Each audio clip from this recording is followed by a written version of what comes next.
Is it good? Okay.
Computer connect.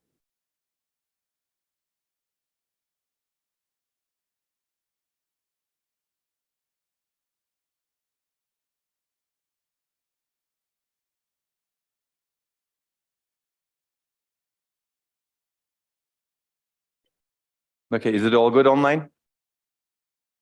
You can hear me? Okay.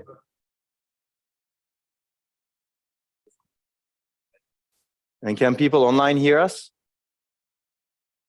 I hope so. Okay, good. So let's get started. Too many technical issues again.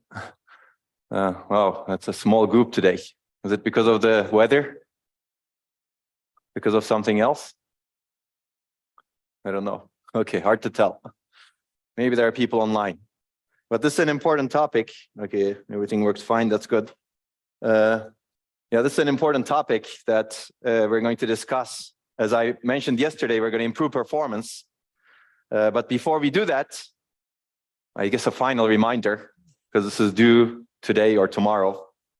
Hopefully you're doing it. How many people did these reviews? Okay, that's good. Maybe I should stop reminding people. But there are always stragglers at the end. Did you enjoy reading the papers? Yeah. They're a bit old, but well, the second one is a bit old. This is relatively new, actually. Yeah. Okay, let's not waste more time. We've already discussed Moore's law. But today we're going to jump into pipelining.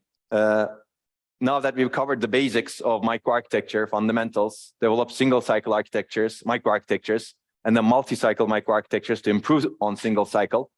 Today we're going to improve on the multi-cycle microarchitectures. And then we're going to continue with this next week. And then next week, meaning after Easter break, we're going to talk about out-of-order execution and precise exceptions potentially during that time as well. And these are your readings. I'd recommend doing them. We're going to cover things that are not covered very well in your books from now on, especially after Easter break. This paper is a very nice overview of how modern processors work. So they talk about advanced pipelining, interrupt exception handling, out-of-order and super-secure execution. So this is a paper that I would strongly recommend that you read. Okay, this was the single-cycle MIPS microarchitecture that we developed in lectures. Everybody remembers this? This is easy by now? Mostly. Okay, that's good. And this is the single-cycle MIPS processor that we somewhat looked at, but it was mainly in your book. And this is the single-cycle MIPS finite-state machine. And we asked the question, can we do better compared to single cycle? And we developed multi-cycle MIPS microarchitectures or microarchitectures in general. And we actually developed this almost in full, and we covered this yesterday. And we also developed this multi-cycle MIPS finite state machine in full.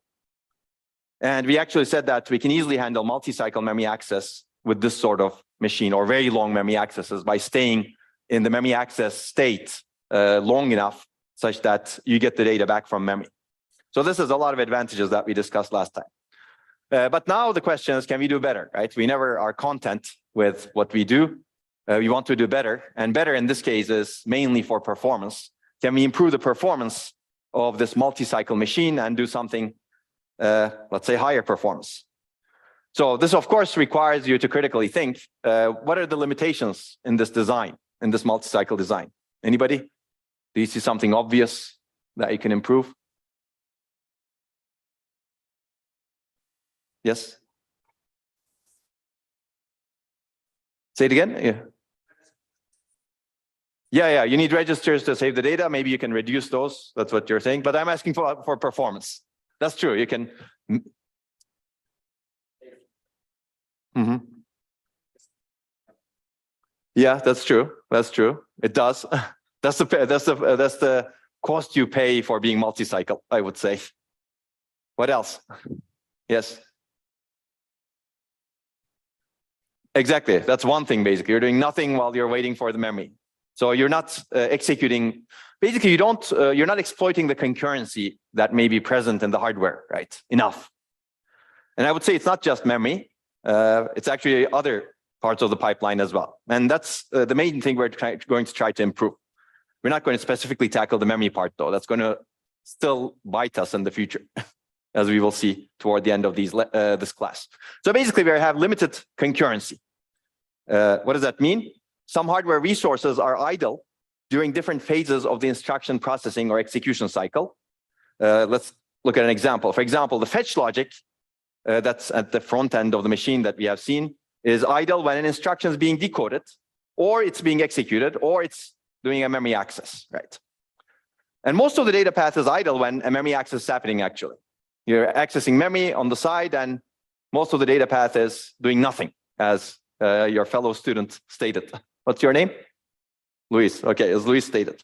Okay, So basically, the key question to ask, once you realize this, you can improve on this, of course, right? And the key question to ask is, can we use this idle hardware to do something that would improve performance, basically to improve concurrency of processing? And we're going to violate the von Neumann principle at the microarchitecture level to do this. Basically, our goal is to have more concurrency. This will enable us to get higher instruction throughput in the pipeline. Throughput is work completed per unit time. That's the definition. Basically, we want to do more work per cycle, let's say, or per any unit time, if you will. We're going to talk about throughput and latency also. Throughput is basically things done per unit time. For example, number of data items fetched per second, gigabytes per second, for example. That's the throughput of memory. That's the unit with which throughput of memory is measured. But in terms of instruction processing, how many instructions you complete in a given cycle. That's our throughput metric right now, and you will see that. But basically, the idea to improve this concurrency is when an instruction using some resources in the processing phase it's currently in, why not process other instructions in the idle resources that are not needed by this instruction? So we're going to bring in some other instruction to be in some other phase of processing while an instruction is another phase. And we're going to do this via pipeline. So for example, when an instruction is being decoded, why not fetch the next instruction? Because the fetch resources are idle. When an instruction is being executed, why not decode another instruction? Probably the next sequential instruction, right? And when an instruction is accessing data memory, when you're doing a load or store, execute the next instruction. It could be in the execute phase, the next instruction. And when an instruction is writing its result into the register file, access the data memory for the next instruction. So basically, you can pipeline the instruction processing this way, similar to an assembly line. So let's take a look at this pictorially. Basically, these are the 6 different processing stages we have in instruction processing cycle. And we've kind of reduced this to 5 when we designed the single cycle microarchitecture and the multi-cycle. Basically, fetch, decode, and read register file, and then execute and generate address. These can be done concurrently, and then memory access and write back. So, and this was our multi-cycle microarchitecture, but we're going to go back to the single cycle also. But it doesn't matter. The key idea is, while an instruction, this blue instruction, is writing back its results, a yellow instruction, which is the next instruction, is doing something in this particular stage. It could be executing in the ALU, or it could be generating address, for example. And a green instruction, which is the next instruction in sequence, is accessing the register file and being decoded. And a red instruction is being fetched at the same time. So that's the basic idea. Fill the hardware resources with different instructions, sequential instructions in this case. We're going to break that later on. Of course, we need to be more careful than this, right? Because these instructions may be, the next instruction may be dependent on the previous instruction, maybe using a register, for example, that an older instruction is producing. So basically, this you can think of this as the oldest instruction in the machine. This is the next oldest, this is the next oldest, and this is the youngest instruction. And I've just color-coded them. So that's the idea. How do you bring more instructions into the machine such that they're concurrently processed, except different instructions are different stages of processing? Make sense? Okay, that's how we can improve concurrency, and this is what's called pipelining, fundamentally. So basically, systematically, we would like to pipeline the execution of multiple instructions. And the analogy is the assembly line processing of instructions, and we're going to see some pictures from old assembly lines, let's say, and new ones. And the idea is to divide the instruction processing cycle into distinct stages of processing and ensure that there are enough hardware resources to process one instruction in each stage. That's going to be important because we may need to replicate resources, as you will see. And process a different instruction in each stage. And instructions consecutive in program order are processed in consecutive stages.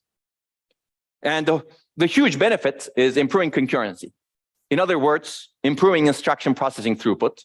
In other words, how many instructions you finish or complete per cycle. And we've kind of seen this, right? In the performance equation, if you remember cycles per instruction, that's really the inverse of throughput. 1 over CPI is IPC, basically. CPI is how many cycles, how many what is the average number of cycles you consume to actually finish an instruction. And IPC is how many instructions you finish per cycle. They're exactly inverses. Okay, so this is good. But remember, I also said that whenever you do this, your clock frequency may hurt, and that is actually true in this case also. We will see that. But there are also downsides, and start thinking about this. Whenever you actually have something like this, you're going to increase hardware a little bit. Okay, any questions? Now I'm giving you the basic idea. The rest is going to be how we actually make it work. But let's look at it more conceptually, a little bit more with pictorially, let's say. So assume that we have 4 independent add instructions, and assume that in a multi-cycle processor, each add takes 4 cycles. Fetch, decode, execute, write back. I simplified it a little bit. In a multi-cycle processor, you finish basically you finish one instruction in 4 cycles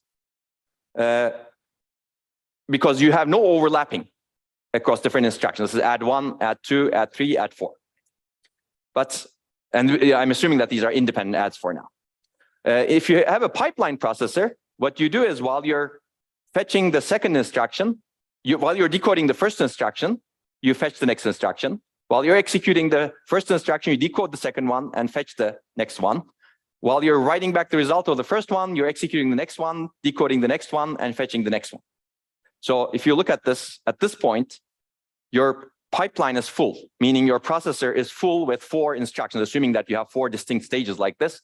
Your processor is full with 4 instructions. So in the steady state, what you're doing is spending 4 cycles for 4 instructions. In other words, you're completing 1 instruction every cycle, right? You're completing this instruction in this cycle, this instruction in the next cycle, this instruction in the next cycle, this instruction in the next cycle. So it takes some time to fill the pipeline, as you can see. But once the pipeline is full, meaning the steady state, you start completing 1 instruction per cycle. Make sense? And that's the throughput benefit. Now, realize that we did not change the latency of a single instruction. That's the difference between latency and throughput. The latency of each add is constant. Give or take what we're going to discuss later on.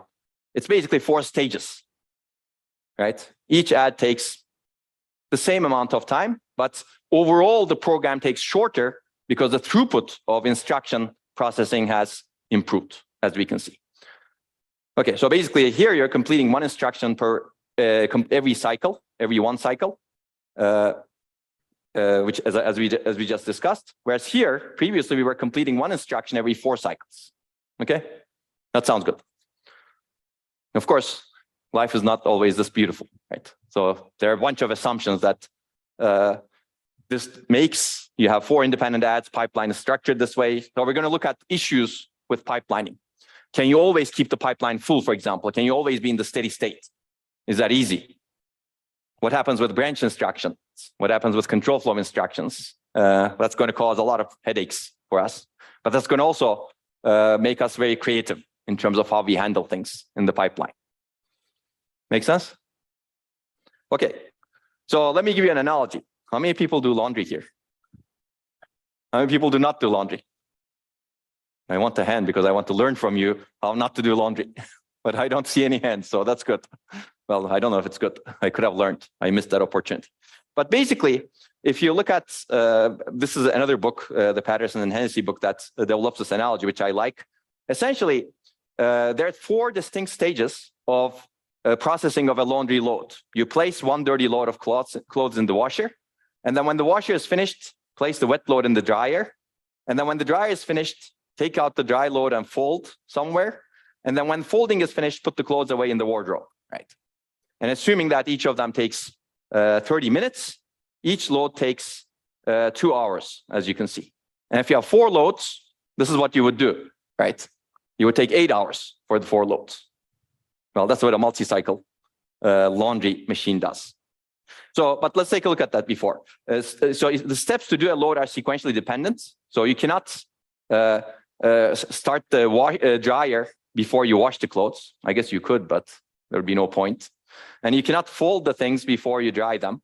And then you cannot put the clothes away before you fold them, or at least gather them somewhere if you don't like folding. So there's no dependence between different loads. This is like our adds earlier. This load has nothing to do with this load, right? And different steps do not require the same resources. That's good. Basically, washer, dryer, this folding, whatever components, and the wardrobe are distinct. They don't share resources. So it's very similar to our pipeline, basically. Yes?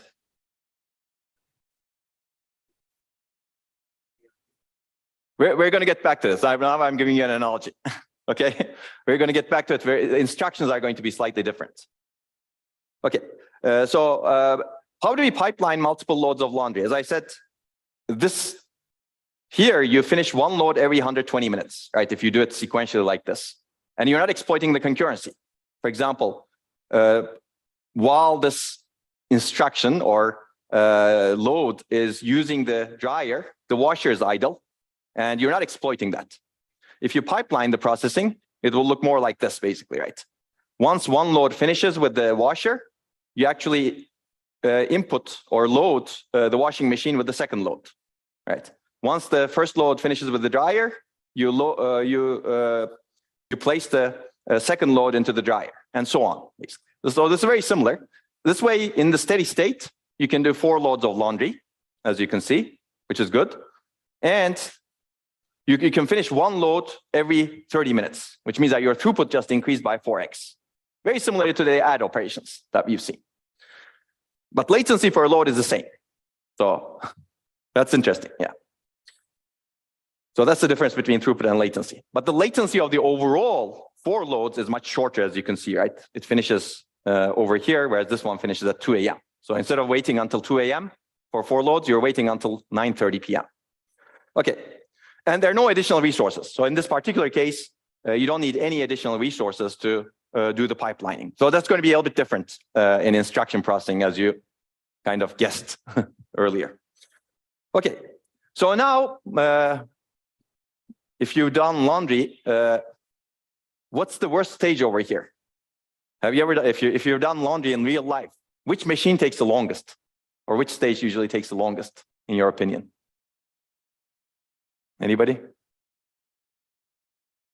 I always have a problem with the dryer. This damn dryer never is fast, basically. And if you want to be really more energy efficient, it becomes even slower, this dryer. You may have seen that. But basically, the real life may look like this, where the dryer takes 1 hour as opposed to 30 minutes, right? Now, if your dryer takes 1 hour as opposed to 30 minutes, and if you are sequentially doing these loads, now you have one load every 150 minutes. Okay, you increase this by 30 minutes. Throughput, you reduce the throughput by a little bit. But this affects your pipeline also. Basically, if you pipeline things, you cannot start drying the second load after until the drying of the first load finishes. So this becomes your bottleneck. This dryer becomes your bottleneck, as you can see. So you kind of have some empty time, if you will, that you don't use. So you can see that you're finishing one load every 1 hour, every 60 minutes, because of the slow dryer, right? So the slowest step, the dryer decides the throughput. And that's true for existing pipelines, instruction pipelines as well. So how do you solve this problem? What do you do? Buy a better dryer, that's much faster, and that finishes in 30 minutes. That's one way of solving the problem. You pay cost, it's expensive, of course, right? Yes? Having 2 dryers would solve the problem also. Basically, the first instruction would use dryer A, the second instruction would use dryer B, and it can now start over here. That's also costly. But it may be easier than actually buying a much faster dryer, because faster dryer may be technologically not feasible, let's say, potentially. So basically, you can restore the throughput by having dryer A and dryer B and alternating consecutive instructions between dryer and dryer B. That way, you don't need to wait for one dryer to finish. And now your throughput is restored to what we had, one load every 30 minutes with 2 slow dryers. So this is an example of the trade-off between performance and cost, right? You add more cost so that you have the same throughput in your pipeline as if you had a fast dryer. Make sense? And this is a very common technique that's done. Okay, I already said this. So, okay, just to give you an idea, clearly computer scientists are not the first one to do this. I think computer engineering and computer science can do a lot more by figuring out what's going on in the real world also. But this is an assembly line. Do people know what this is? These things are, well, these things that are being produced in the assembly line of workers. This is the Ford Motor Company. It's actually an important component at the time. It's called Magneto. Have you heard of Magneto in some other context? X-Men, potentially. Okay, some people have. Okay, maybe X-Men is too old. Maybe I'm too old for you guys. I don't know. I don't know the latest interesting thing. But basically, this was a complex and innovative component in Ford's early Model T's advantages. And basically, it involved this sort of processing. And on average, they say the worker, it was assembled by one worker before, and it could assemble this worker could assemble 35 of them in a time-hour shift, or roughly one every 15 minutes. And then Ford transitioned to this assembly line processing in 1913, as you can see. And this is the assembly line for the Magneto itself. And they basically have some results. This is our Wikipedia. So blame Wikipedia for wrong information if it's wrong information. You can see that they reduced the Magneto assembly time significantly. 3x, if you will. That's the throughput, basically, I would say, basically. I know what's going on here. Something got removed. How did this happen? No, okay. It's just this connection, I guess. This says low battery, so I need some charger here. It's actually very low battery, otherwise it'll turn off. Is the charger not connect? Oh, okay, maybe that was the issue. You think it's solved? Okay. Okay, low battery again. Okay, basically, you can see that, yeah, the assembly line improved. And this is the Magneto. This is the original Magneto from the X-Men cartoons. You can see the similarity, right? These guys were definitely inspired by Ford's Magneto over here. Okay, so now you know where people get inspired from. And this is a more modern assembly line of robots assembling cars. So cars go through similar, similar assembly lines. And this is actually one of the first pipeline computers, IBM Stretch. You can see that the designer is Gene Amdahl in 1960s. And you can also see the price at the time. So you could buy this thing, which is much less powerful than what you have in your cell phone, for $67 million in 2020. How many of you are willing to pay that? Well, yeah, thank Moore's law for not paying that, let's say. Okay, but this is fun, of course. You can take a look at it. But this is a real pipeline computer. So the principles of pipelining were developed in the 1950s, maybe even earlier. So basically, the goal we have in pipelining, in an ideal pipeline, is to increase throughput with little increase in cost. Ideally, no cost, right? Hardware cost in case of instruction processing. Unfortunately, this is not going to be like that. But what do we need in an ideal pipeline? In an ideal pipeline, we want to repeat identical operations over and over and over and over. Basically, the same operations repeated on a large number of different inputs. For example, all laundry loads go through the same steps. That's true for a car, for example. Every car goes through the same steps to be manufactured. It's going to be a bit different in instructions because instructions are heterogeneous. They're different from each other. And we're going to analyze the instruction processing pipeline that way. And you want to repeat independent operations in an ideal pipeline, ideal assembly line. No dependencies between repeated operations. The first load is not, the second load is not dependent on the first. The second car is not dependent on the first. That's absolutely true in an assembly line that produces cars or the Magneto. There's no dependence, right? Whereas that's not true in case of instructions. One of the later instructions is going to be dependent on the previous instruction because it's going to source a register value that's written by a previous instruction. So it's going to make our lives difficult. And finally, in an ideal pipeline, you want to be able to uniformly partition the sub-operations. What does this mean?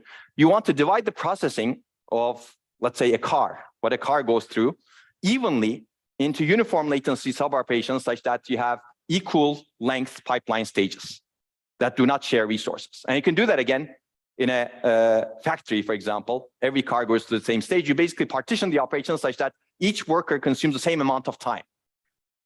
And if you actually need more time, then you divide the amount of things you need to do, or you increase the number of workers, just like we increase the number of dryers, right? If one stage takes longer, you increase the number of workers.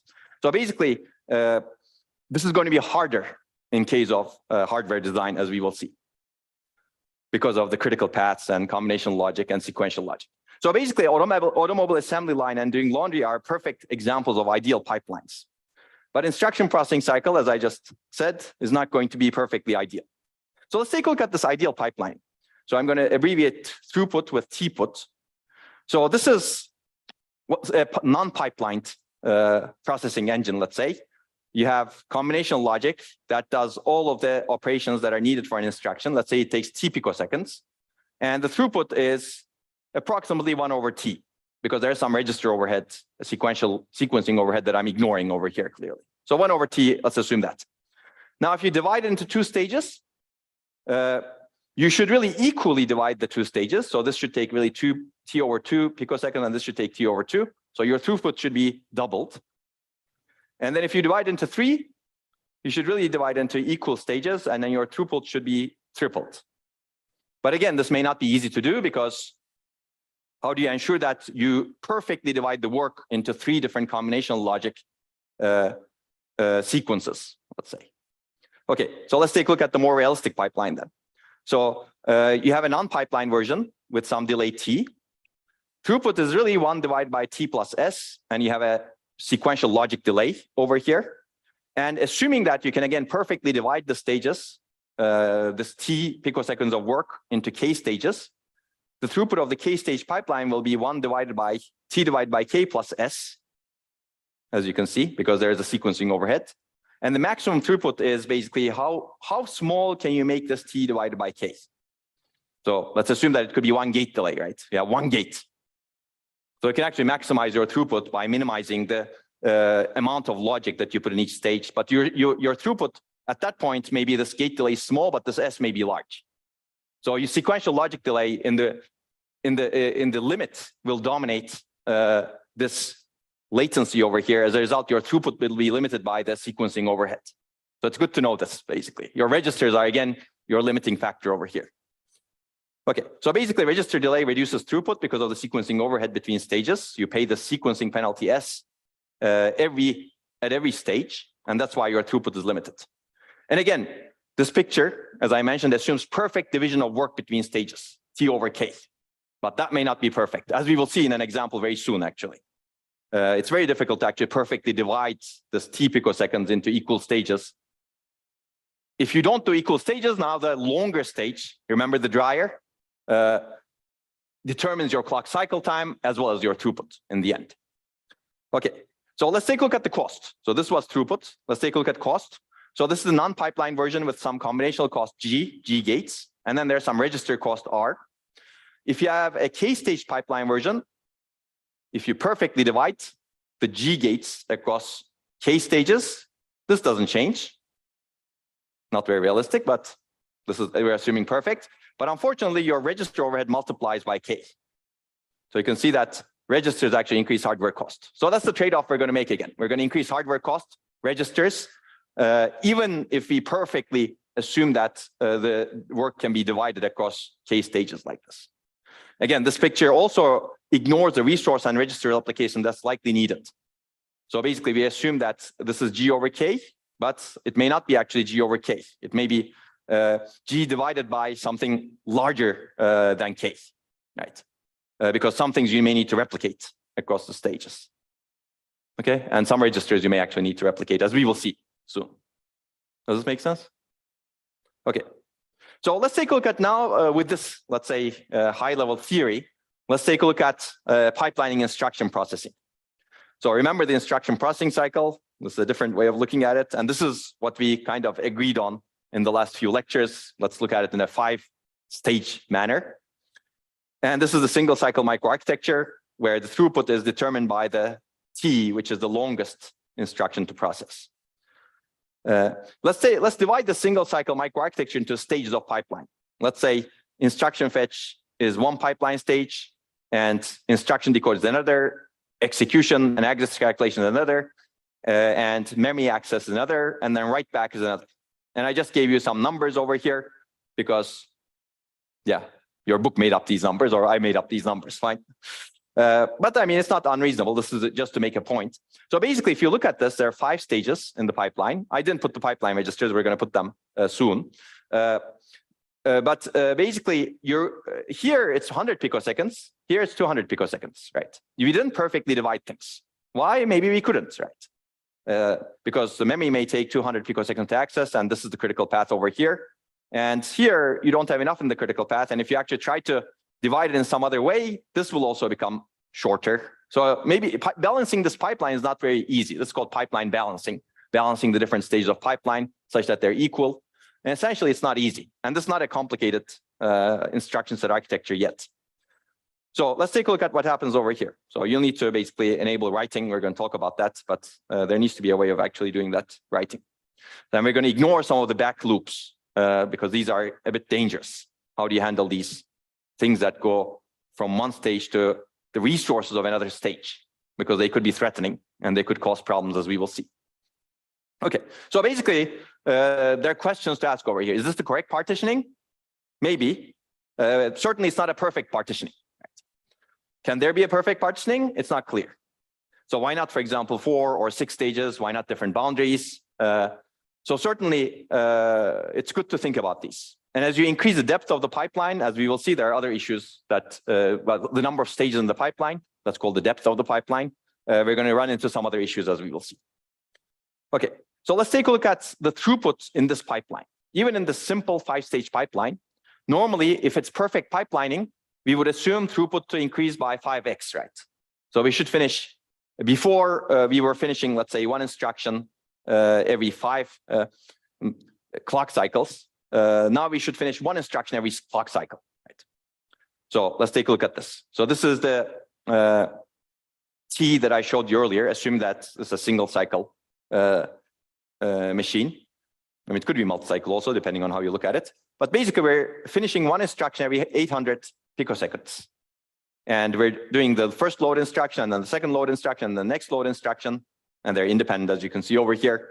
So 1 instruction every 800 picoseconds. In the pipeline we design in this picture, let's take a look at how many instructions we're finishing per picosecond. So you can see that every stage needs to take 200 picoseconds. Even though this is 100 picoseconds, we have to have a single clock. You cannot, so that you can synchronize. So this takes 200 picoseconds. This should also take 200 picoseconds. This is taking 200 picoseconds, and the last one should also take 200 picoseconds. Basically, fetch is taking 200 picoseconds. The register read and decode will take 100 picoseconds, but you're going to waste half of that clock cycle because your clock cycle needs to be larger, right? Your clock cycle is determined by the worst case stage. Remember the dryer, kind of. And then you can see that the register write is also taking 200 picoseconds, but even though it doesn't need 200 picoseconds. Make sense? So if you look at the throughput over here, you're really finishing 1 instruction every 200 picoseconds. And the 5-stage speed up, you have 5 stages in the pipeline here, but the speed up is 4x. You went from 800 to 200 as opposed to 5x. Why? Because we didn't balance our pipeline well. Right? If you balance your pipeline well, each stage should have taken 160 picoseconds, right? But sorry, your memory takes 200 picoseconds. What are you going to do? It's very hard to pipeline internally in the memory. You can actually try to do that, but now it's you actually need to go inside the memory and add some pipeline registers, as we will see, but it's not going to happen easily.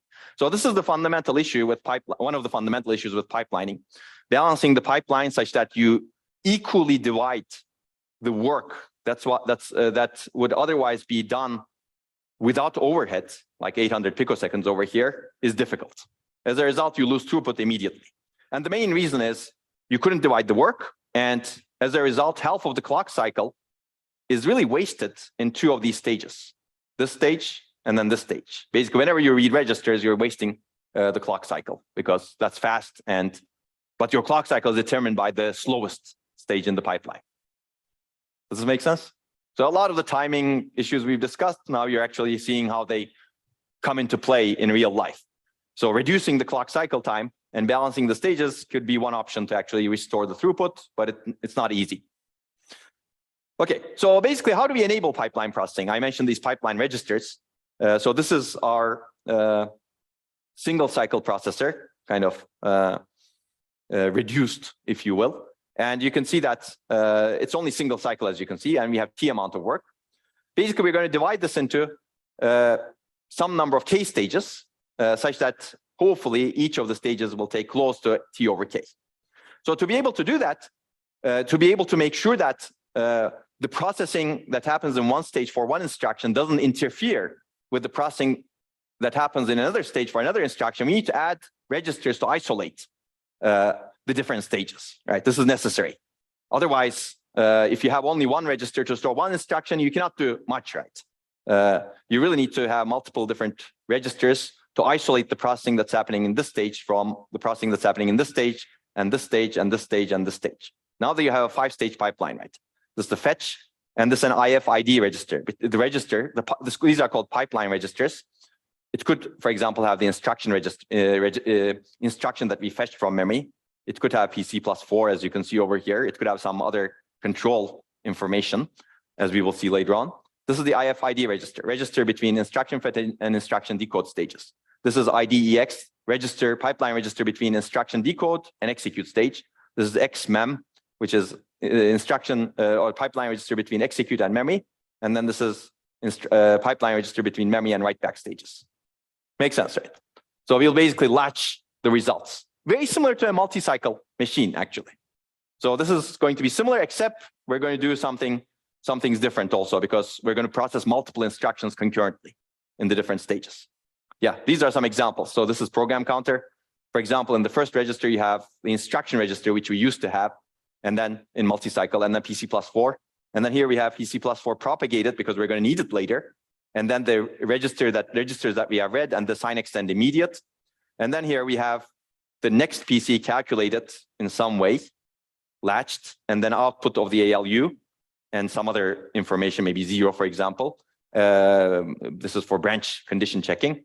And then the other register propagated so that we can write the data in a store. And then you have the data read from memory over here, and the address, the output of the ALU so that we can write it to the register at the last stage. Okay? So you need to propagate whatever information you need for the later stages in the pipeline, because if you don't do that, you won't be able to do the processing as dictated by that particular stage. And this is just data. We're going to also add control information. So pipeline control is going to be very similar to actual single cycle control, but we're going to propagate the control signals to the appropriate places when they need to be applied. This makes sense also, right? You're dividing the instruction processing, so you should really cherry the data values that you need to the appropriate place in the pipeline. That's why you need registers. Any questions? Okay. So no resources used by more than one stage, and you should really ensure that. Otherwise, you'll run into conflicts. Okay, all instruction classes also must follow the same path and timing through the pipeline stages, because this is a pipeline. You feed in instruction, and instructions get out. Even though an instruction may not do useful work, remember in the instruction processing cycle, there are some instructions that don't do useful work in some stages. We're going to run into that again over here. But there's no easy way of removing them from the pipeline early. All instructions will flow through basically. So they will go through instruction fetch, instruction decode, execute, memory, and write back. Load word needs everything, but some other instructions like jump doesn't need everything, but we need to make sure all of them flow through the pipeline so that we can ensure sequential execution. Okay. And then this is, if you look at this over here, so if you want to write back to a register, clearly you need to get the data that you loaded from memory over here and write it into the register from here. So you actually have the right register signal. So the data is coming from memory over here, if you see, but you also need the ID of the register propagated. So this is one example of what you need to propagate. So the load word is going to write to a register in the write back stage. Before that, it will read the data from the memory, and then it will latch the data. And then the control signals will be assorted appropriately such that the data is communicated from the write back into the right data port in the register file. But then you also need the register ID, which you generate when you decode the instruction, and that needs to be propagated. This is the propagation basically. When you decode the instruction, you need to propagate the register ID. And also the control signal to write to the register. So that's not shown over here, but there's a control signal that says you're going to write to a register. That actually needs to be coming from this register over here, right? Because that's really associated with that instruction in that particular stage. Makes sense, right? Okay. So any performance impacts, and there will be a lot of performance impact as we will see. So I'm going to ignore that question right now. Okay. Okay, so basically, life is beautiful if instructions are not dependent on each other. So this is an example of load word followed by subtract, and they can nicely flow in the pipeline because the subtract is not dependent on the load word. But if the subtract actually was sourcing register 10, then you couldn't move the subtract over here. Why? Because this load did not even write to register 10 yet, right? So let's go back. So load is executing over here. It's calculating its address. Basically, it's taking register 1, adding 20 to it, plus multiplied by 4, as the ISA specifies, right? It generated its address. This instruction is being decoded and accessing the register file right now. It's independent, that's good. But if it were dependent, if it were sourcing register 10, it would read the wrong value of register 10 over here, because this load word did not write to register 10 yet. Right? So let's assume that we ignore that. This load word moves to memory access, and the subtract is, if the subtract is independent of the load word, that's fine, no problem, because the subtract doesn't need anything from load word at that point. But if the subtract is sourcing register 10, and if it is moved to the stage, it's computing with the wrong value, because load word did not write to that register yet, right? So that's basically the key distinction from an ideal pipeline, one of the key distinctions from an ideal pipeline and an instruction processing pipeline. These instructions, the second instruction, the later instruction, may have a dependence on the first one. As a result, this instruction, subtract instruction, if it's dependent on load word, which is not the case here, but assume that it's sourcing register 10, for example, it should not have moved to the stage. It should have waited until it knows it's going to get the correct value.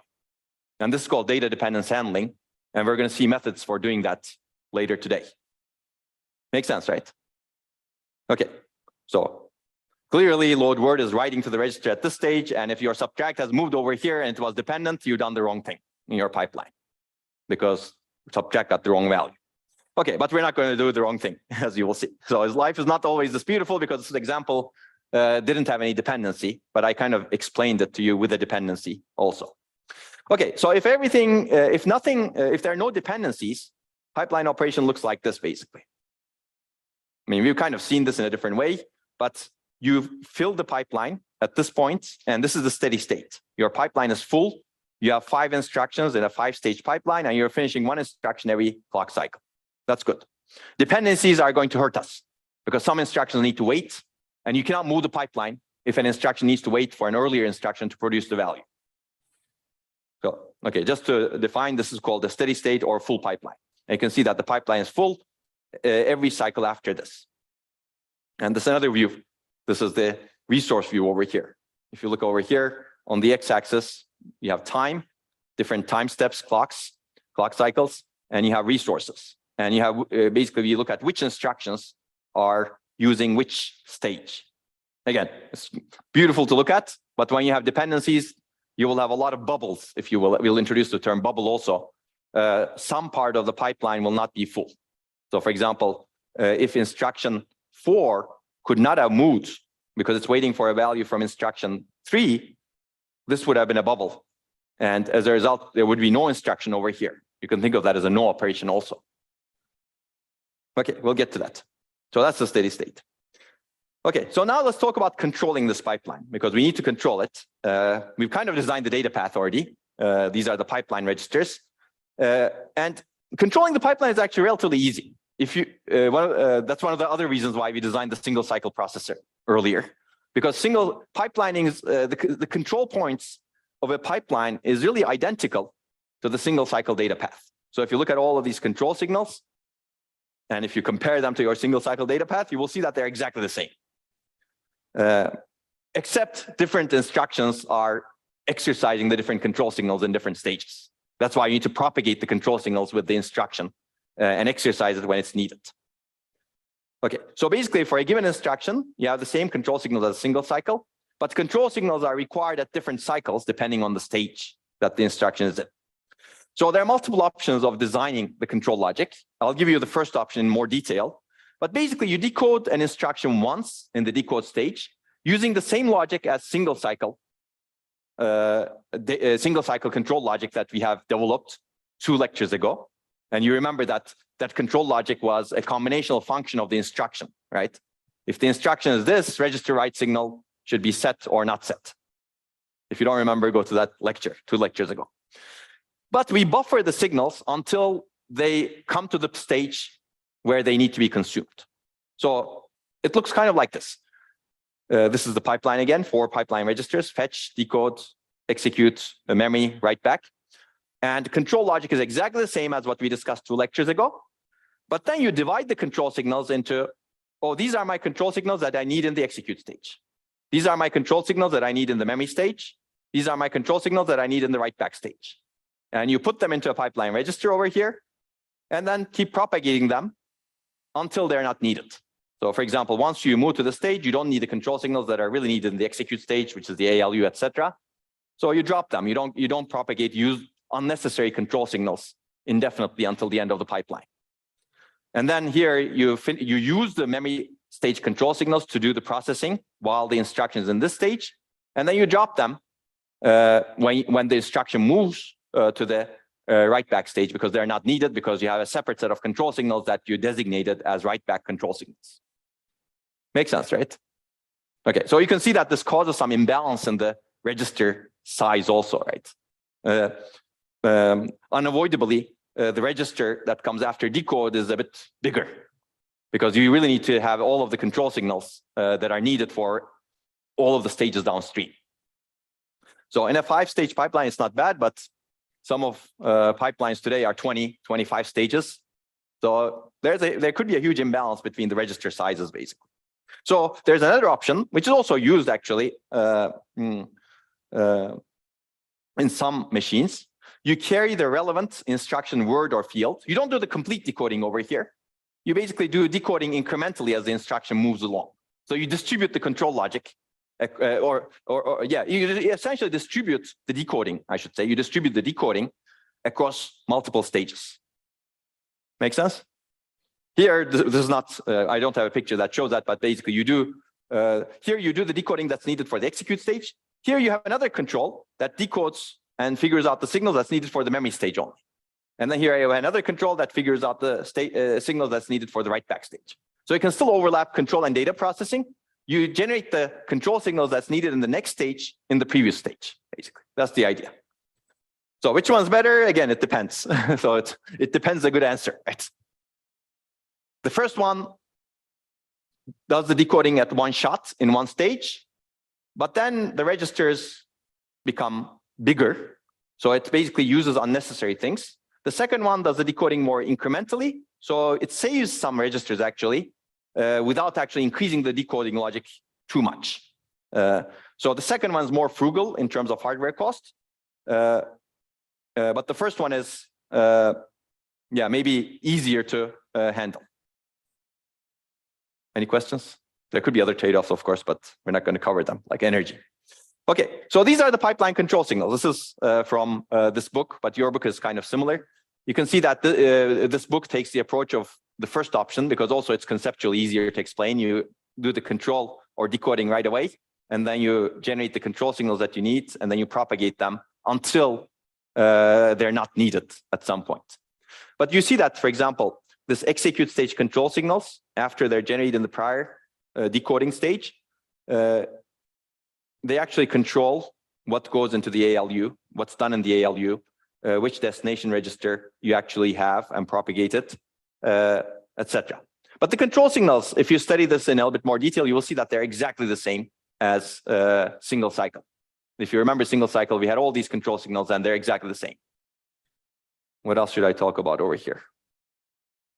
So one of the issues is going to be making sure that you get the right value from the right place, right? So you need to make sure that you propagate the right control signals to the right place and you propagate the right data values to the right place. We're going to look at that later on with an example from your book, actually. This is correct. There's no issue over here. Okay. Okay. So I've already said this, but basically you propagate the control signals that are needed for write back. You generate them over here and then propagate them until they're needed. So the register write signal should be used from here. But this signal, register write signal in the execute stage or memory stage, that doesn't mean that it's not useless. As we will see, it's going to be used for dependency detection. Why? How do you know whether an instruction over here is writing to a register? Well, you look at the register write signal that's associated with the instruction in this memory stage over here, basically. So the signal that's buffered over here that is to be used later on, actually, to actually write to the register, can be used for some other purpose over here. This instruction can say, oh, my control signal over here, register write is set. So some other instruction that's coming later that depends on me should wait. So there will be some other logic that we will add to stop the instructions that are going to be dependent on instructions that are in the later parts of the pipeline. Does that make sense? So these control signals are going to be used for multiple purposes now, for dependency detection mainly, and for some other purposes later, as we will see. So we're going to complicate this pipeline. This is right now not handling dependencies well, or it's assuming something about dependencies, I should say, because there are ways of handling the dependencies in the compiler, as we will see. Compiler figures out which instructions are dependent on each other and separates the instructions enough in the instruction stream such that you never need to check for dependencies in the hardware. Does that sound good? It's called software-based dependency detection or interlocking. And whenever you can do it, it could be good, but we will see some issues related to that as well. Okay, so this is another example from your book. So you can read your book similarly, and as you by now figured out, I believe, different processors are very similar, and these are also MIPS processors. That's why they're one of the reasons they're very similar.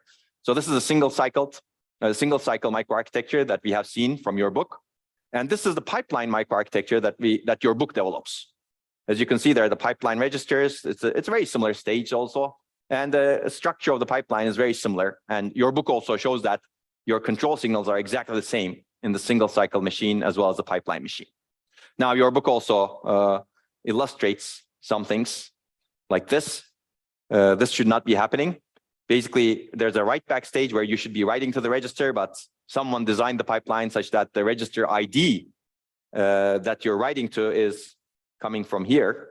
So you need to be careful. Basically, the whole point of this example is you need to be careful with these signals that are crossing stages. And this is the register ID that you're writing to.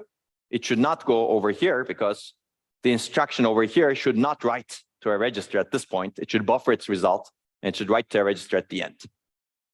Okay, so basically this is the corrected signal. Corrected signal actually needs to be propagated. That's the register ID, and it needs to be used over here to be supplied to the register file. Make sense? That's how we divided the tasks. You could have chosen a different division, then you should do something else. But if you divide it this way, and if you make sure registers are written at the end of the pipeline, this is what you should do. And we're going to see the real reason why we write registers at the end of the pipeline next week or the week after. So hold off on that. You could have questions. Why are we writing registers at the end of the pipeline earlier? There are dependencies that will complicate things for sure, but there's another real reason, which is making sure the semantics of the von Neumann model is obeyed. But hold off on that for now.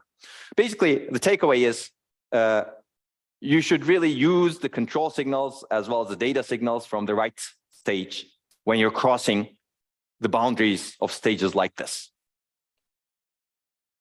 I mean, logically, you're not crossing the boundaries, right? Logically, what you're doing is belonging to the instruction in this stage. But physically, in terms of the resource, you're kind of crossing the boundaries, right? So logically, this instruction is, the instruction over here should be writing to the register file. Physically, you need to ensure that also. So what I just said, propagating the signals is physically ensuring what should be logically happening, right? Okay. Okay, so this is another example from your book now. Now you can see the pipeline control from your book is also taking a very similar approach that I showed to what I showed. You have a single decoder or control unit that's generating all the control signals. And these control signals are buffered in this pipeline register and used whenever they really truly need to be used. You can see that the register is getting skinnier, if you will, or shorter as the control signal, because the control signals that are needed at the end of the pipeline are a subset of the control signals that are produced over here. Makes sense, right? And you've already seen this. If you're now you're reading, actually, it's going to be very easy also because it's the same set of control signals as a single cycle processor. You just delay the control to the proper pipeline stage. Okay, so now let's examine this ideal pipeline. So this was our ideal pipeline. And this is exactly the same slide that I showed you earlier. We repeat the identical operations, identical instructions. We repeat independent operations, independent instructions completely. And we uniformly partition the sub-operations such that each pipeline stage is uniform latency. Now let's examine, let's evaluate. This is, again, our framework, right? You can think of this as a principled framework to evaluate ideal pipeline. And if you come up with another property of an ideal pipeline, we should have added it. But these are the three major properties of an ideal pipeline that we have come up with. Let's take a look at whether the instruction pipeline satisfies these properties of an ideal pipeline, and it actually breaks all of them, let's say. It's identical operations? No. Different instructions? Not all of them need the same stages. Basically, we've introduced immediately some inefficiency to our pipeline because it's a pipeline, but you feed everything through the pipeline. Basically, forcing different instructions to go through the same pipeline stages leads to external fragmentation, meaning some pipeline stages are idle or useless for some instructions. As I said, this is difficult to fix unless you add a lot of complexity to your pipeline. And after that point, your pipeline is not a pipeline anymore, almost. The beauty of the pipeline is everybody goes through the same assembly line, right? If you try to fix this external fragmentation, you could do it at very high complexity, but it's not a nice looking pipeline anymore. It's not as beautiful. Okay, uniform suboperations, different pipeline stages, they're not the same latency, basically. You need to force each stage to be controlled by the same clock because we're assuming synchronous sequential design. As a result, now you get internal fragmentation, meaning inside a single pipeline stage, some work is wasted. Some stages much faster, but it needs to take the same amount of time that the worst possible stage takes, okay? And then independent operations, we've kind of said this, instructions are not independent of each other. You need to detect and resolve inter-instruction dependencies to ensure the pipeline provides correct results. And this leads to pipeline stalls. Pipeline is not always moving because you need to stop some instructions because they're dependent on a value that's going to be produced by an earlier instruction, but has not been produced yet. Okay, so this brings us to issues in pipeline design. You should have shouted because I didn't realize where we were. But this is a great place to actually take a natural break. Let's be back at 25 past, and then we're going to delve into some of these really interesting issues.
Hmm.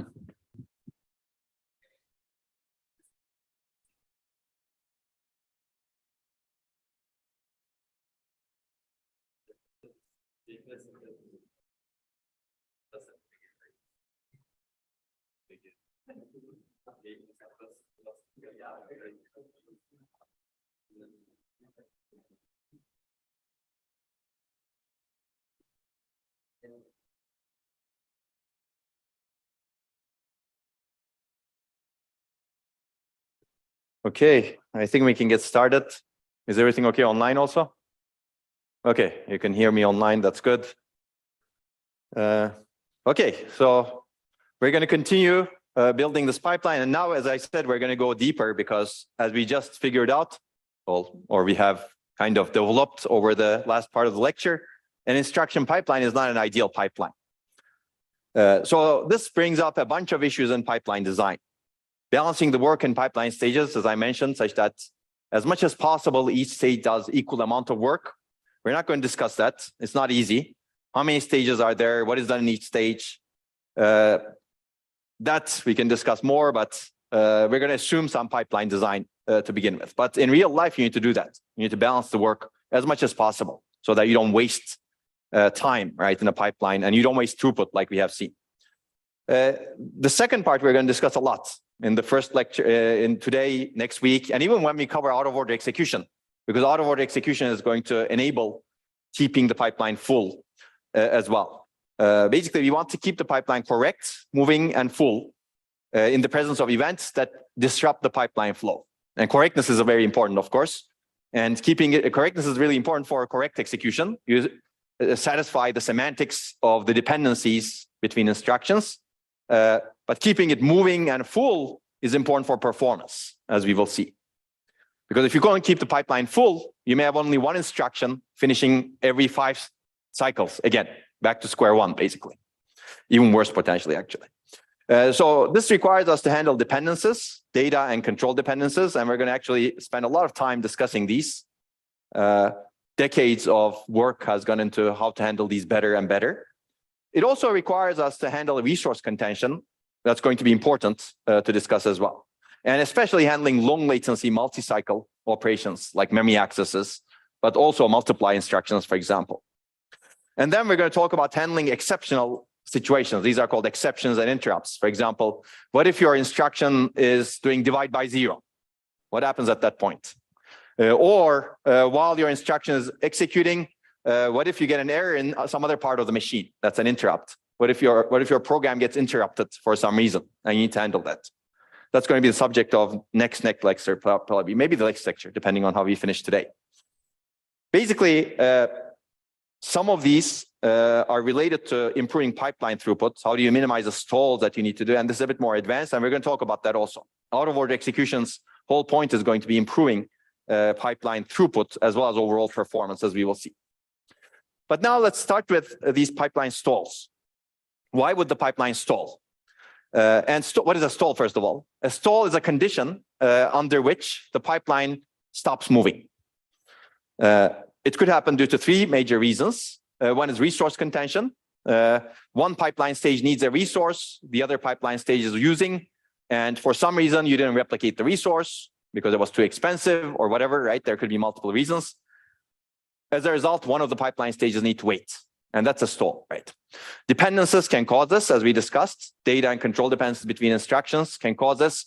One instruction is in the pipeline, it's producing the value the other instruction needs, so this instruction cannot proceed in the pipeline because it needs to wait until the value is available to it. Control is basically, you have a branch instruction that changes the program counter. What do you fetch next into the pipeline? How do you know what program counter to fetch next into the pipeline? So immediately we have a problem in the pipeline, actually, with control.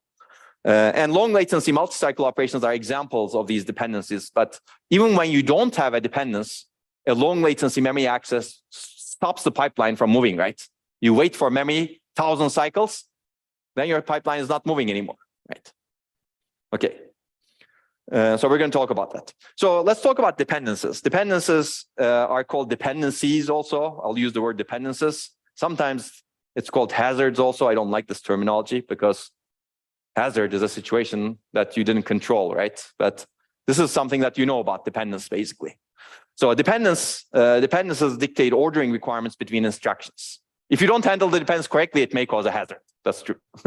It may cause a problem where you get the wrong value. But dependencies dictate ordering requirements between instructions, and there are two types of them: data dependence and control dependence. We're going to look at both of them. Some of the books talk about resource contention as a dependence, resource dependence, which is somewhat true, but it's really not the same as a semantic dependence. Basically, it's not fundamental to the program. It's not dictated by the semantics of the program. So we treat resource dependence separately, or resource contention separately. So let's talk about that actually first. Basically, resource contention happens when instructions in two pipeline stages need the same resource. So there are multiple solutions to this. Eliminate the cause of contention, right? Replicate the resource. Duplicate the resource or increase its throughput. We kind of did that, right? I didn't say that explicitly, but we actually had two memories, right? Instruction memory and data memory, like the single cycle. In multi-cycle, we merged them together, but in pipeline, we actually separated them again. Yeah. So that's the reason. That's the fundamental reason why we did that, actually. Because the resource is needed by two different stages, so separating them is good. Again, you could have multi-porting. You could have multi-ported them. So you really didn't need to separate them, but it made easier to explain things to separate them, as we discussed last time, or one of the last times. So yeah, I just said one of them. Or memory structures use multiple ports. Basically, multiple ports is different ports dedicated to different stages, is also eliminating that resource contention. ALUs could be another thing, right? If you need the adder, for example, to increment the program counter in fetch stage of the pipeline, and if you also need the adder to execute the instruction in the execute stage, you have to provide two adders now. It's very similar to the single cycle design in that, from that perspective.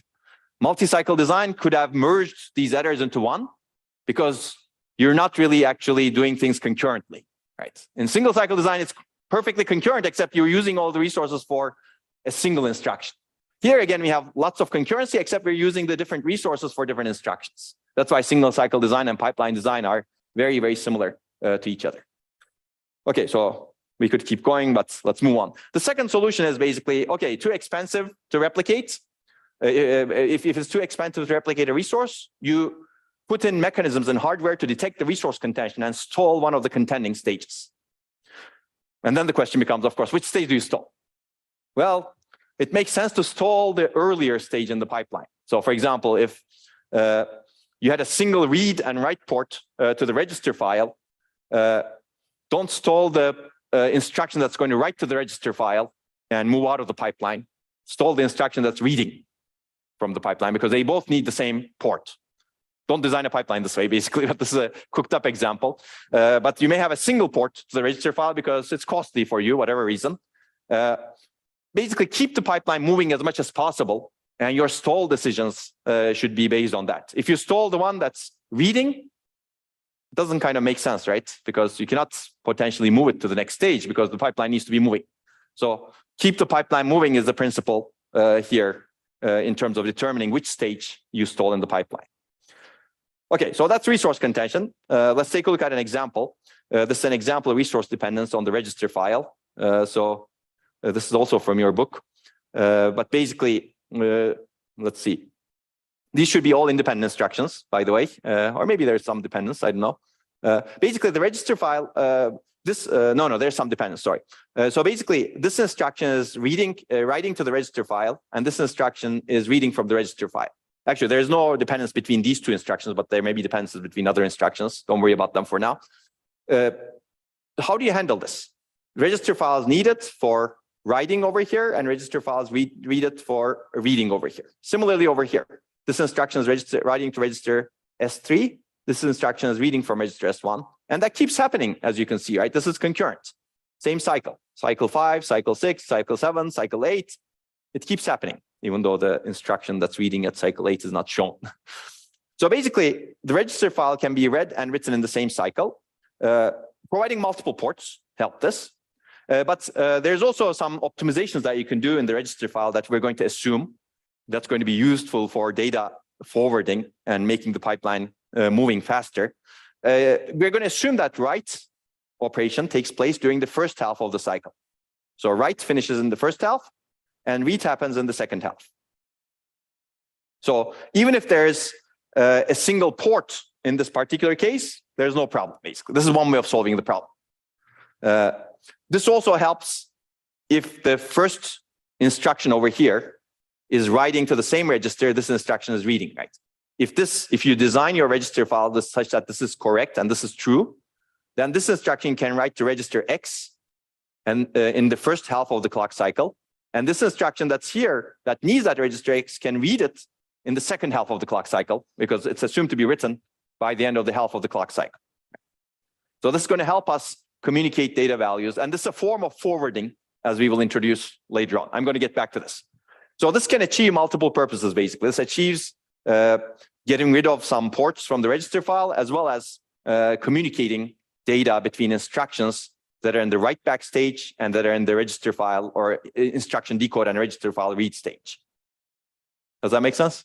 This is what we're going to assume in the pipeline design. You don't need to assume this, then you'll need to do something else whenever either there's a resource dependence or data dependence. So basically, read or write from or to the register file has only half a clock cycle to complete. And we will see this later on again. Okay, now let's talk about data dependencies. So data dependencies are fundamental to the program. At least, well, one of these are fundamental. One of these is fundamental to the program, actually. And there are three types. One is flow dependence. It's also called data flow dependence or true data dependence. It's basically when an instruction reads a value that's written by a prior instruction. So this is a true dependence, clearly, right? A prior instruction is the producer of the value that this consumer instruction is reading. And you need to make sure this is correctly handled. The other two dependencies are not exactly true dependencies. They're anti-dependencies and output dependencies. Basically, an instruction writes to a register after a prior instruction reads from the same register. Clearly, they're not communicating values, as you will see. An output dependence is an instruction writes to a register that a prior instruction also writes to. Again, there's no value communication between the instructions here. They just happen to write to the same register. Why would that happen? Because you don't have enough register IDs in your ISAs. Right? If you had infinite number of register IDs, you could have not done that. But we're limited by the encodings of the instruction in terms of how many registers we have. So that's why these two dependencies are actually also called false dependencies, but they do affect the pipeline. Okay, which ones cause stalls in a pipeline machine? Actually, all of them can cause stalls. You need to ensure the semantics of the program is correct for all of these. So flow dependencies always need to be obeyed because they constitute true dependence on a value. They're really producer-consumer communication. But anti and output dependencies exist due to limited number of architectural registers. If you had infinite number of registers, you could eliminate all of the anti and output dependencies because there's really naming, right? And we will see that also. Actually, I'll use a picture. They're dependent on a name, not a value. And we will see later what we can do about them. Out of order execution is going to be in part about renaming these registers to some other namespace such that you don't have dependence issues with anti and output dependencies. Okay, so let's take a look at this pictorially. This is like high level operational description. You have this instruction that operates on R1 and R2, writes the result into R3, and you have another instruction that operates on R3 and R4 that writes the result into R5. You can see that the second instruction that comes later in sequence is reading a register that the first instruction is writing. So this is the read after write dependence, as you can see. You do a read after a prior instruction writes. Anti-dependence is exactly opposite. The later instruction is writing to a register that the prior instruction is reading from. So this is right after read. And clearly, there's no communication of value. Here, this R3 needs to be communicated to this instruction so that it can correctly execute. Here, this instruction really doesn't care what the value of R1 was. It's just rewriting that value, right?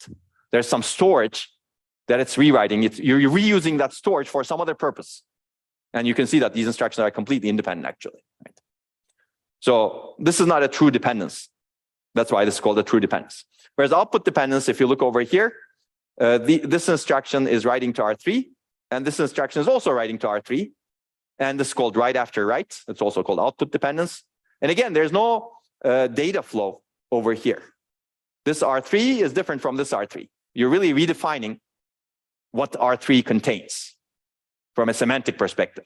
So the only semantically relevant dependence is really this one, because it's the producer-consumer between different operations. It basically specifies a producer-consumer or value communication between different operations, whereas these are, for example, if you had infinite number of registers, you could have easily said this is R1000, and everything would work in your program, semantically. Here, again, you could have said this R3 is R10,000, right? Makes sense, right? The reason anti and output dependencies exist is because you don't have enough register IDs, register names. Okay. Okay, so keep that in mind because we're going to get back to that multiple times. So this is the pipeline operation example we kind of looked at earlier, where load word and subtract were independent of each other. But what if the subtract were dependent on load word? So that brings us to data dependence handling.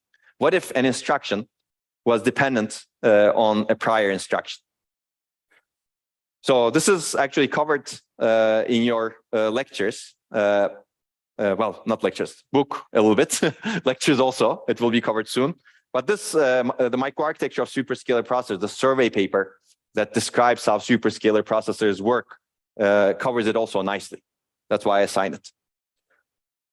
Okay, so how do you handle data dependencies? I'm going to focus on true dependencies at this point, because anti and output dependencies are easier to handle, as we will see later on. Basically, in the pipeline, you write to the destination only in the last stage and in program order. This handles anti and output dependencies, except for dependence detection logic that we will discuss one of them, but we will dismiss that a little bit.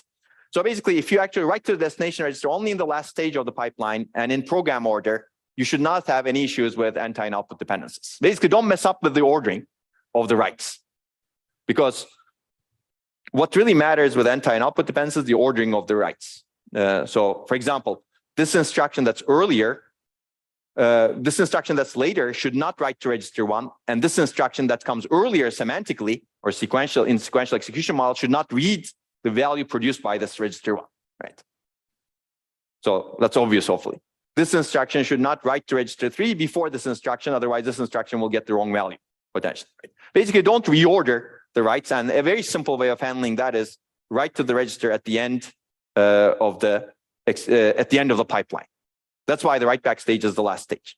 We're going to see more on this when we talk about precise exceptions, because that's where you really need some more care. Okay, so flow dependencies, or these true dependencies, are actually much more interesting and much more challenging also, because you cannot eliminate them by renaming the registers, for example, and you cannot eliminate them easily because they're really there for a reason, which is the semantics of the program. And we're going to see 6 fundamental ways of handling this flow dependencies. The first 4 require detection. So basically, one is detect the dependence and wait or stall the instruction that needs the value until the correct value is available in the register file. Okay, this is the most conservative way of handling them. The second one is detect the dependence and forward or bypass the data to the dependent instruction before the value is written into the register file. So you have the correct value that's produced, maybe in the ALU output. Forward that data value to the instruction that needs it once you detect the dependence. Don't wait until the value actually is written into the register file at the end of the pipeline. So that's going to improve performance, because it's going to reduce stalling of instructions and stalling of the pipeline. Does that make sense? So we're going to see how this is done. So keep this in mind, and we're going to be more and more, let's say, sophisticated. So the only difference between the first and second one is the second one does not wait until the value is written into the register file, or register is written in the register file. The third one, which we're also going to see, is detect and eliminate the dependence at the software level. Basically, the software figures out which instructions are dependent. It also has knowledge of the pipeline structure. It also knows what's happening in the pipeline. So now the software is very tied to the microarchitecture. It could be the programmer. It could be the compiler who's doing this. It basically says, I'm going to insert some instructions such that you will never get the wrong value. Or I'm going to reorder the instructions such that no instruction will get the wrong value. Semantics will be obeyed correctly. And we're going to see that. The easiest way to do this is inserting no op instructions, no operations, such that the instructions are separated from each other enough. We're going to see this in out-of-order execution. You detect the dependence, and if an instruction is dependent on another instruction, you move it aside such that it doesn't stall the pipeline. This is going to be more advanced. And this is out-of-order execution. And you can do more sophisticated things like okay, the value is not available yet. Why don't I just predict it? I just predict that this register will be 0 and use that prediction, execute dependent instructions speculatively, and verify whether you did the correct thing. Now, if you did not do the correct thing, you'll need to handle it so that no instruction gets the wrong value. So we're not going to talk a lot about this, but I just wanted you to know that this is an approach. We may talk a little bit more. This is more sophisticated, as you can see. And finally, we're going to do something else. Basically, is there a dependence? Well, make sure there's no dependence between the two instructions that are, well, between any of the instructions that are in the pipeline. One way of making sure of that is making sure that the instructions belong to different programs that have nothing to do with each other. So use the pipeline such that you execute an instruction from a different program in each stage of the pipeline. And this is called fine-grained multi-threading, and GPUs are great at doing this today. GPUs are actually very powerful because they heavily exploit fine-grained multi-threading. They have tens of thousands of threads that are in multiple different pipelines. This way, you basically don't need to detect anything. It's kind of the cop-out, but it works if you have many, many threads. It doesn't work if your goal is to improve the performance of a single thread. Okay, so all of these require detection. Well, all of the 4 at the top require detection. Let's take a look at how this detection is done. So this was an overview of how we handle things. So we're going to go into more detail into each of these techniques. So recall, we want to detect the data dependencies. So let's take a look at how this exhibits itself in the pipeline. So here we have an example. This add is writing to register A, and it so happens that all of the other adds that come later are reading from register A. Now, this is the pipeline. Technically, this add is supposed to write to the register file by the end of the write back stage. Right. Now, if you don't do anything about this, what happens is this add will read from register A an older value that was in the register file if it keeps going. And it will execute, it will write back a wrong value, potentially wrong value, probably a wrong value, in the write back stage. Makes sense, right? So you should not let this add go until it reads the correct value. It gets the correct value from the first add. And that's true for other adds also, actually. Basically, the only add, the first add that will read the correct value of RA is this one, because there's a separation. There's enough separation between this first add that's writing to RA and this add that's reading from RA. So if you look at this add over here starts reading from the register file in this instruction decode stage. And at that time, the register file is properly updated because this add finished. So now you can see some ideas over here, right? You need to separate these instructions that are dependent on each other some way. Meaning this add actually should not have read anything until the register was updated. So you should have waited for 3 cycles until this add went through the pipeline, and this add should have stopped in the pipeline. Okay, so basically, hopefully this will get the right value. There's no question mark over here. Now, of course, this could have gotten the correct value also if we actually did what I just suggested. If this add actually writes in the first half of the clock cycle, and this could read in the second half of the clock cycle, actually, you just needed to wait only 2 cycles, right? So we're going to assume that later on. Right now, I'm going to assume that you wait until the data value is written into the register, and you don't have this, let's say, optimization that you do in the register file, because that optimization is actually very much similar to data forwarding, if you will. Okay, so let's take a look at how you dissolve the pipeline data dependence. Based on what I said, you need to provide distance between dependent instructions, right? So if an instruction is writing to a register and a later instruction is reading from the register, and if the pipeline structure looks like this, a distance of 1 will not work. Basically, this instruction should not come immediately after, the instruction J should not come immediately after instruction I. This is distance 1, basically. This is I, this is J. So I is writing to write back register here, and we should not be reading over here. So let's add some more distance. Let's make distance 2, meaning stall or wait this instruction J. So it's in fetch stage. We make it wait in the instruction decode stage, 1 more cycle. So let's take a look. We're not making it wait. The pipeline is flowing, but we figure out there's a dependence, make it wait. just one more cycle. Well, we're still wrong. We should make it wait longer, right? So this is basically stall description over here. So let's make it longer. Let's make it wait 2 more cycles. So now our distance is like this. Well, we're still wrong because based on the assumption, the value of the register that I is writing to is available at the end of the cycle, whereas we're reading that register, a wrong value in that register during this cycle. So concurrently, this is writing and this reading, so you will get the wrong value. So you really need to make the distance 4, meaning insert 3 bubbles, 3 stall cycles, in other words, such that this dependent instruction gets the correct value, assuming this pipeline structure and assuming that the correct value in the register file is available at the end of the write back stage. Makes sense, right? So this is the idea of a bubble or a stall, basically. Basically, what we do is if we detect this dependence, and we're going to talk about how to detect that dependence, we make the dependent instruction wait long enough such that it's going to get the correct value. Now, this looks interesting. This bubble can be inserted by the hardware. As you can see, that's what we did over here. This instruction came and waited and waited and waited and waited until the correct value that it needs is available in the register file. Or you could take another view and say, compiler can insert these bubbles, assuming it knows what's going on in the pipeline. Basically, compiler adds some no-ops. So the next instruction that comes after this instruction is a no-op. And the next instruction is also a no-op. The next instruction is also a no-op. And then the dependent instruction comes. That way, the compiler orchestrates the scheduling of operations on a pipeline if it knows the pipeline structure. Makes sense, right? You can do this as an assembly programmer also. But the hardware is not, if you do it in hardware, it's nicer because the compiler or the software doesn't need to know about the pipeline structure, which is a good idea in general.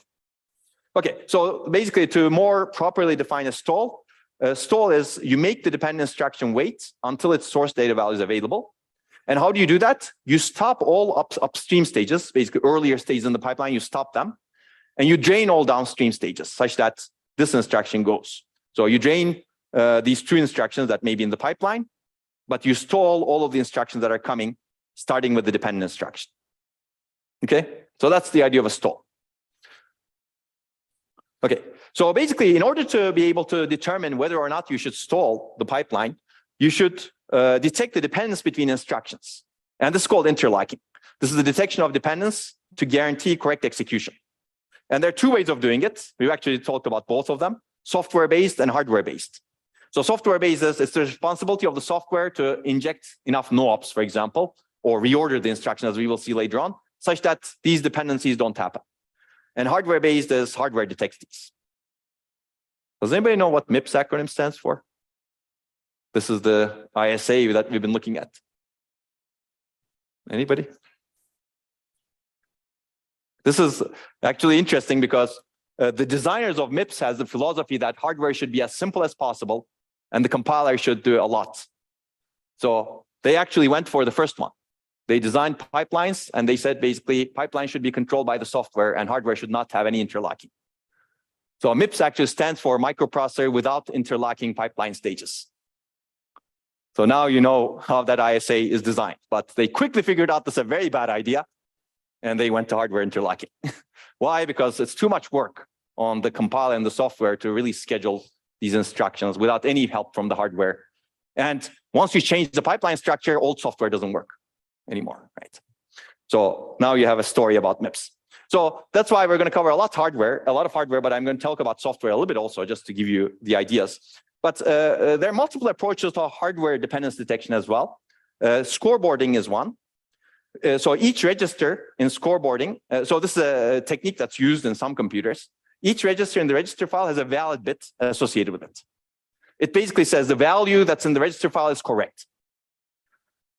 Okay, that's good. An instruction that is writing to the registers resets the valid bit. So if you're in the register, if you're in the decode stage, and if you're going to write to the register after some point, 3 cycles later, if it's actually a 5-stage pipeline like we have seen, you reset the valid bit saying, this instruction is not valid. So if you're going to source this register, wait until I make it valid, right? So this is a synchronization, as you can see. It's a bit for synchronization, synchronizing between instructions. So basically, an instruction in the decode state checks if all its source and destination registers are valid. If both of them are valid, the instruction can move. That's good. because it's guaranteed that there is no instruction in the later stage of the pipeline that's going to produce the value of its source registers. But if one of them is invalid, then the instruction is going to stall until the instruction writes another instruction, or the instruction who set the valid bit to 0 writes to that register and resets the valid bit to 1. Okay. Yeah, basically that's the idea. So if both of the registers are valid, or any of the registers that you're reading that you're required to read is valid, then you don't need to stall. Otherwise, you stall. And this is a very simple dependence checking logic. It's kind of nice, but it has some advantages and disadvantages that we will see. So it's simple, basically. Simplicity is its advantage. 1 bit per register. You synchronize in the instruction decode stage when you're reading your sources, or when you're writing to a register, you reset the valid bit. And when you write to a register in the write back stage, you reset the valid bit to 1 again. You're flipping the bit. The disadvantage is that you need to stall for all types of dependencies, actually, not only flow dependencies. So really, we want to stall only for flow dependencies, right? If one instruction is writing to a register and another instruction is writing to another register, we don't want to do that. We don't want to stall in that case, because there is no true communication between these registers. But the way I describe scoreboarding, it doesn't work. Basically, you need to stall when you have a write after write or write after read dependence. You could actually modify the scoreboard, make it more complicated and make it work, but I'm going to let you think about that. So the other approach, yeah, I think I already discussed this. So I will skip this because it was just basically saying what I just said. Any questions on scoreboarding? It's simple, right? It's a simple way of synchronizing between registers, and the synchronization is done using a single bit per register. But there's another approach to data dependence detection, which doesn't have the disadvantage the first one has. And this is combinational dependence check logic. And the idea is design hardware logic, specialized logic, that checks the following. Whether any instruction at a later stage is supposed to write to any source register of the instruction that's being decoded currently. So in the decode stage, you know your source register. You know whether you're reading from a source register because you decoded the instruction. You take some later signals from a later pipeline stage, all later pipeline stages actually, and compare whether the source register you're reading from is the same as the destination register that a later instruction is going to write to. And you should also check whether that instruction is going to write to a register from that stage. Makes sense, right? Now you have a hardware combinational logic that's an equality checker on the source register and destination register numbers across different stages. And we're going to see this probably in the later lecture.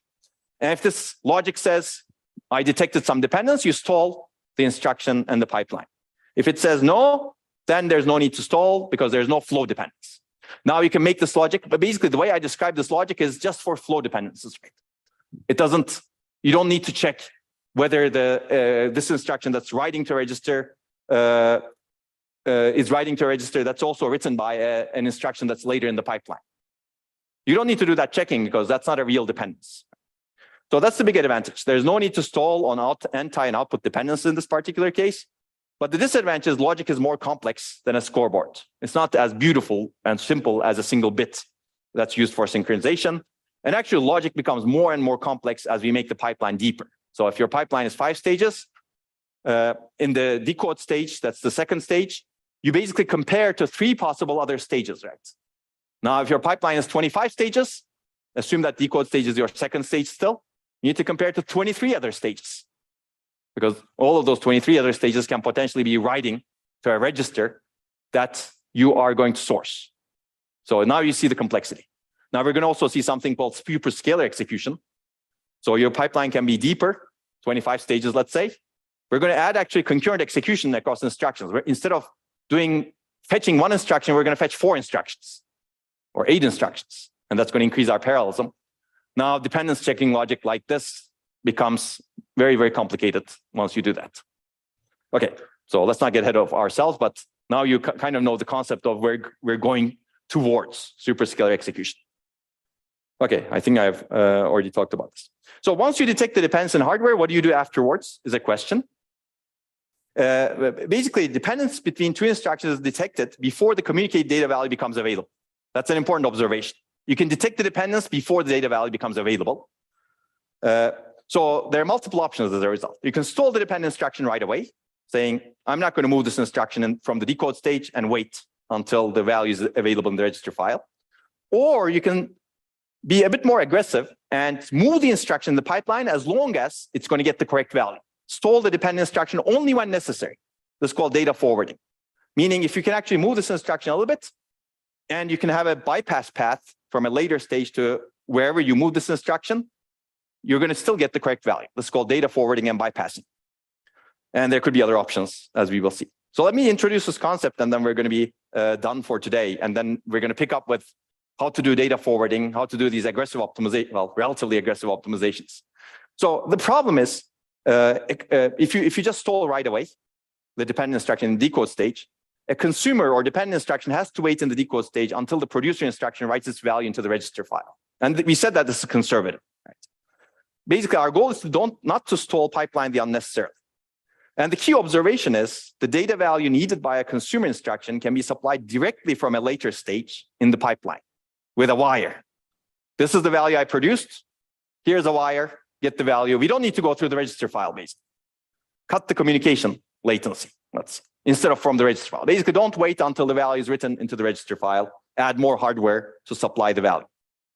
So basically, the idea is to add additional dependence check logic and data forwarding paths, meaning buses or wires, to supply the producer's value to the consumer right after the value becomes available.